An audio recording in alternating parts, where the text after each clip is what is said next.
Welcome back to Filam Jams. I am Cork and we are with ALFA. Hey ALFA. So yeah, that's a funny name, ALFA. Since the guy's name is Cork. Yeah, exactly. No, but ALFA, has that always been your, like, since you were a kid? That's my name. And it's like in the license? Yes, it's my real name. I can Oh, that's show cool. you. So you go by that professionally also? Yeah, I actually don't do the last name for my artist name. It's ALFA. So this is ever since your first album, which was when you were... Yeah, my first album when I was 15. Oh my God. Yeah, so... Wow, so you had been writing for a while. I'm sure those songs were probably, you were working on them since you were 13, probably. Yes, I started writing when I was 13 years old. Okay, and what was your first album? Now that you listen to your first album again, what's that like? Oh man, I try not to listen to the first album anymore because it was just, I was 15 and it was really my first experience in a studio. So I didn't really know what to expect, and also my songwriting was just not great yet. Have you been performing already at the time? I've been doing music since I was 5 years old. So I played the guitar and piano and I sang. But, it just wasn't, I don't think the songs were solid yet, but that was part of the learning experience. When did you discover, were you already doing folk, more of the folk stuff when you were? I mean, the folk I listened to growing up was more like, Bisaya folk, like folk songs. My grandfather played them on guitar all the time. My family loved just playing church hymns and Filipino folk. That was basically what I grew up on. Okay. And then I think I kind of rebelled around 7th grade when I started listening to the evil rock music. Alternative rock? I was listening to alternative, it wasn't evil, but I was listening to, this is going to sound silly, but it's a band called Silverchair. Oh, okay. You know them? The They're from Australia. Yeah, Daniel. Really, Daniel Johns. I was going to marry him. I was going to marry him when I was 14. But I fell in love with the band, and I fell in love with the idea of writing songs. So, the first album, was that more towards the alternative side? Was it like... I think I wanted it to be, but I couldn't accomplish it, so it just came out sounding a little funny. But, I think partway...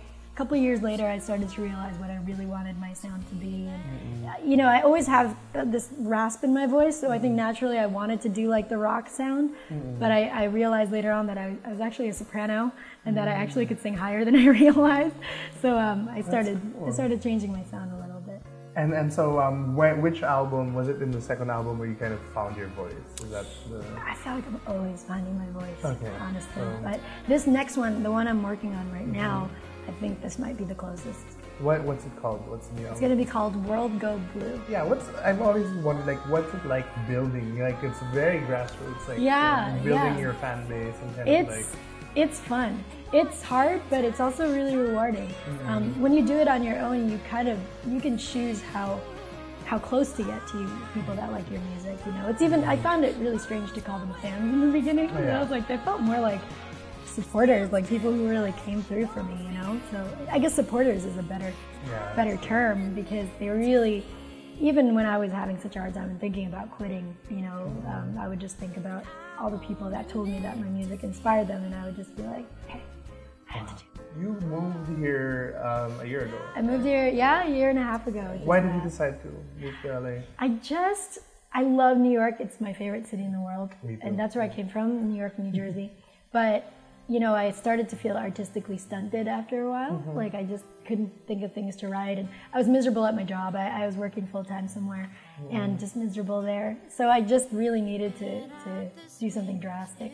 Okay. And that came in the form of escaping. Okay, so it's interesting. It was more of like a creative decision. It was. More than like the opportunity. It wasn't a rational decision, that's for sure. Yeah, because I would have thought like independent artists, like, it's more conducive in New York, I would think, or is it? Yes and no.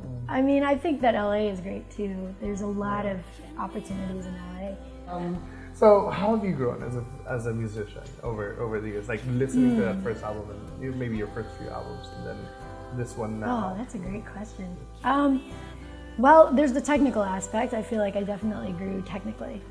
But there's little things now that I notice I'm more comfortable with than I was before. Like when I get in a studio, I can understand that performing into a studio microphone is not the same thing as performing on a stage microphone. It's everything is compressed, so you have to be super careful about how you sing, or everything you give to the vocal performance will translate.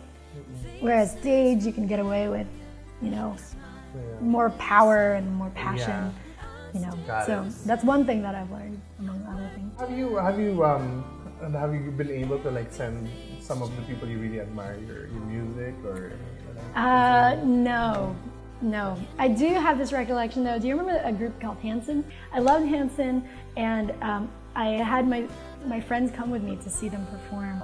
And somebody said they were going to go meet them. So I gave them my CD and was like, please. It was like in a package with a note and everything. Please give this to the Hanson brothers. And please tell them that I love them. It was like so cool. I'm pretty sure that she just threw it out. But, you know. I'm sure Taylor is somewhere out there listening. I actually got to meet him too. Oh yeah?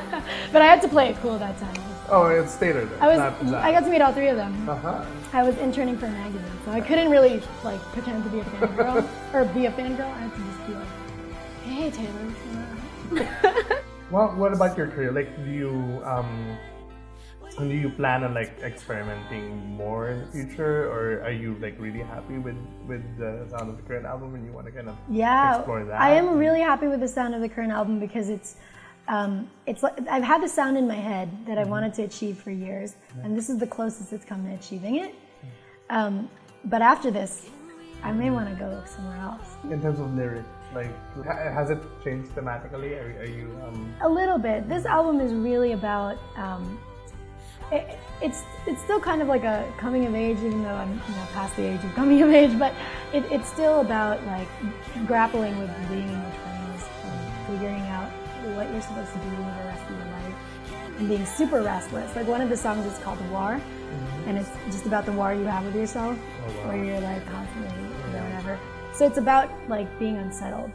Okay. And, it's like quarter life. Yeah, sort of. And I mean, so much of it was moving out here made my life so unsettled. I think in a good way, but you know, it came with its challenges. It comes with its challenges. You know? Which songs are you playing later? I'm going to be playing fairly happier, thematically happier songs. But one song is called "Blue." And it's, actually this is a song I wrote. It was based on my sister's love life. Okay. Can I say that? She might kill me. But, yeah, it's sort of a love song. Just realizing that you want to be with someone even though it's so hard. Because despite being unsure about what you're supposed to be in life, or what you're supposed to do in life, ultimately coming back to someone. Okay. You know? Yeah. Well, yeah, we're excited to hear that. And thank you for coming out.